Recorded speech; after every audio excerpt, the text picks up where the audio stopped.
شب ساکی فلک پر از ستاره، دیلم گریان بیادی تو نگاره.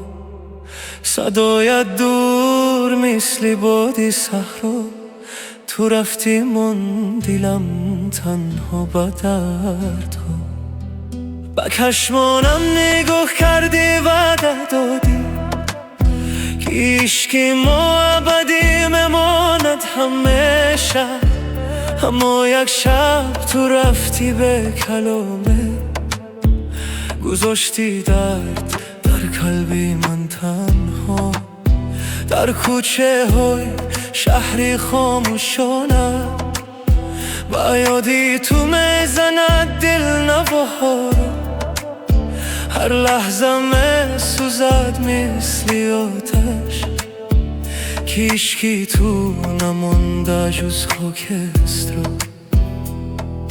من با آسمان نگاه میکنم هر شب، شاید صدایت برگردد به گوشم. اما فلک خاموش است چون خبر، و نامی تو میماند در دلم. تو رفتی از من عشقی به پروا، گذاشتی قلبم پر تنها. من با یادی تو زنده میمانم، چون شم یکی میسوزد در شبا. تو رفتی از من ای راهی گم شده، با آرزوهای که مردن در دلم. اگر موزه برگردی به نزدم، من دیگر آنشی که در موزن نیستم. در باد صدای نامی تو میآید، مثل سرودی غمگین از آسمان. من هر قدم تو را میچینم باز، در کمانچه های خاموش این جهان. میگویند عشقم گذرد یک روز،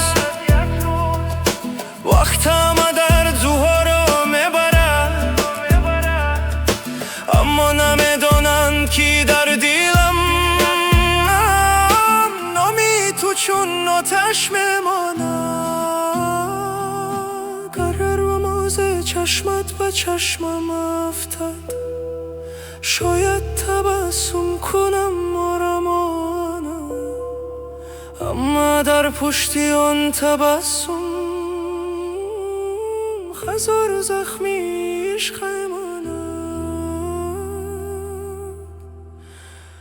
اما در پشتی آن تبسم هزار زخمی عشق ماند.